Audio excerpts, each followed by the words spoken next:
When you arrive at the hub to leave with your load, we'll most likely have the tandem slid all the way back, as far back as they can go. Keep in mind, the trailer's equipped with a liftgate, so the tandems aren't actually all the way to the back of the trailer. They're just as far back as they can go, keeping in mind the liftgate's still attached, and they are legal. They're at the 41-foot mark. We recommend you keep them in this position until you arrive at your first stop. Otherwise, the last 3 carts don't ride well, and they have a tendency the shelves can collapse. So please keep the tandems all the way back until you get close to your first delivery if you're going a long distance. Once you get close to your first delivery, then you can move them up so you can get around town. This style cantilever is equipped with chains on the back, so you'll want to remove the chains before you open the liftgate. So just lift these up. Over on the side. This liftgate has an on-off switch. Tilt up, tilt down, and lift up, lift down. So I'll just turn the on, tilt the liftgate open. Again, I want to get it level or with a slight incline to it. And that way, if the car happens to get away from me while I'm on the liftgate, it won't roll off the edge. So I have a slight incline on the gate. I'll lower it to the ground. And once you have the gate in the position that you want it in terms of the tilt, the gate has an auto memory. It will tilt itself to the ground and back up again. Since we're unloading, I don't need to go all the way to the ground right now. I'll come over to open my doors.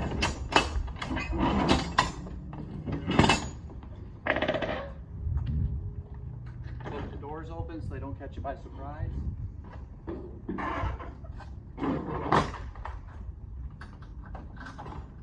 One thing to please make sure you do before you leave with your first load is look at your load sheet, and in the upper right hand corner is your trailer number. Make sure your load number corresponds to your trailer number.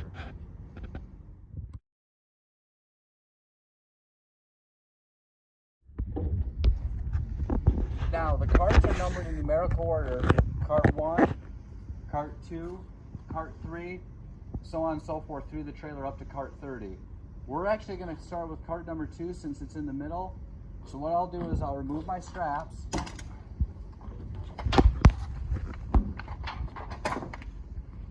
I like to hook the straps right on the wall so I don't forget them.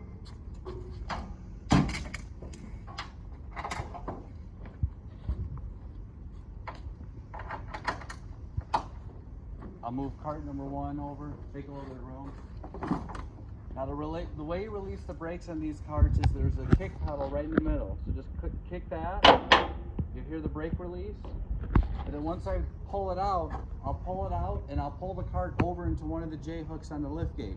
Now these liftgates have 2 J hooks. They're meant to do 2 carts at a time, but being that the first cart is right in the middle of the trailer, on the tail of the trailer, I like to start by just doing 1 cart. Grab my handles, roll it out, I'll roll it over to the J hook, and I'll set the brake just to be on the safe side. So it's in the J hook and I have my brake set. Then I'll walk around over to the toggle switch, lower the cart down.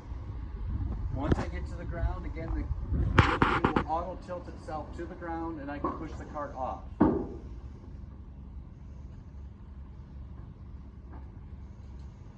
So it auto tilts down, I'll walk around, I'll release my brake, push it out of the J hook, and push it off. Same thing when I go to reload, just in reverse. Push the cart back on the trailer, roll it over to the J hook. Oh, that's off too far. Set my brake, and use the toggle switch. Now one thing I'd recommend doing is when you have the cart out in the customer's parking lot, make sure you set the brake on the cart, even on the ground. Sometimes they do have a tendency of rolling away. Once I lift the gate all the way up, I'll release the brake, roll back into the trailer, and put my straps on.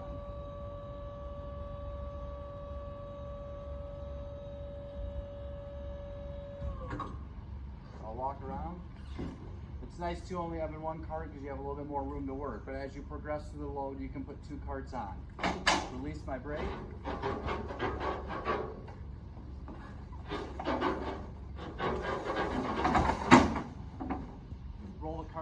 the trailer. When I go to set the brake, you should always hear 2 clicks. That way you know the brake's set. Take my strap.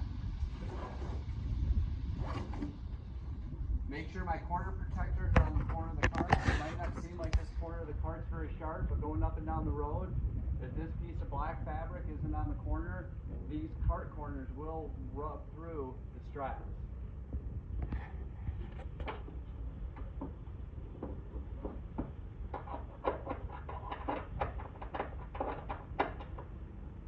So again, I'll put my cart protector on there.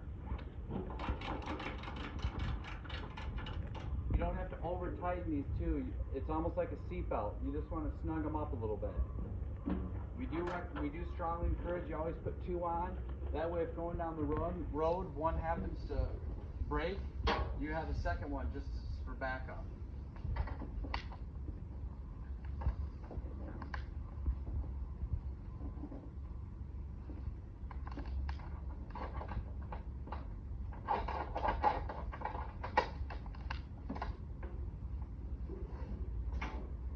One other thing that's a good thing to keep in mind, pull the excess strap through the turnbuckle. If you don't, as you're ratcheting it up, you can get too much fabric caught up in there and it won't tighten down all the way.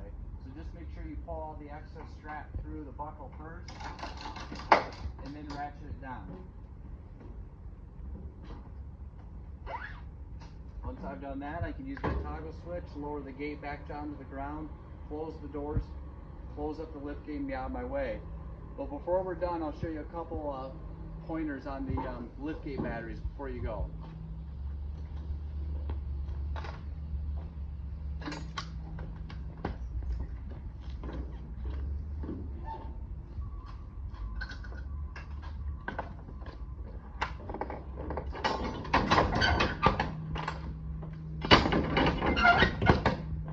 Now, one thing to keep in mind also, when you close a liftgate, some people have a tendency of hitting the tilt button first, and then they'll close, which will tilt and eventually lift the gate.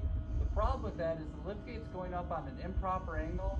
It's not going to get up all the way before it becomes tied up against the doors, and then your tail lights are blocked. So you can see in this example, I've tilted it all the way. It's against the doors. And a lot of guys think they're done now, but the problem is you're blocking your taillights, which is a big safety concern. So I always tell guys, what you want to do first is lift the gate all the way up, level with the floor of the trailer, then tilt the gate closed. Otherwise your lights will be blocked and that's not a good idea going down the road. So again, I'll lift the gate all the way up, level with the floor of the trailer, so it can't go any further, and then I'll close the lift gate up. We see that all the time. So it's all the way up. Then I'll tilt it, and as you can see now, you can still see the tail lights if you're behind me. Once I get the gate closed up, I'll take these chains, put them through the J-hooks just as a safety precaution, and then I'll show you where the batteries are located. So again, it's closed up. Put the hooks on, shut the lift gate off, and then locate it on the... Okay, so on the driver's side of the trailer is the battery box, where if you're picking up and we've already loaded the trailer, you'll find your paperwork and the batteries. There's a voltage meter on here, and there's 2 circuit breakers. So if the liftgate isn't operating, chances are it's low on power. You'll want to come down, check your voltage, and make sure these circuit breakers haven't tripped. The way you reset the circuit breaker is if you not by depressing the red button. That actually trips it. So you'll see when I press it, my voltage goes to 0. The reset is this small black lever that pops out of the side. I'll pop that back in. That resets the circuit breaker and allows proper voltage. There's a circuit breaker between the batteries and the liftgate, and there's a circuit breaker between the plug on the nose of the trailer and the batteries. So again, same thing here. If I press the red button, that trips it. If I press the reset, that resets it and you can hear it click. So those are the 2 circuit breakers, your batteries, voltage meter, and there's a spare liftgate cable in the battery box, which there isn't one now, but we'll have one in here. So if your cable off your tractor isn't working, you can use the cable that's in the liftgate box. Inside every battery box, there's a set of liftgate cables if your truck isn't hardwired.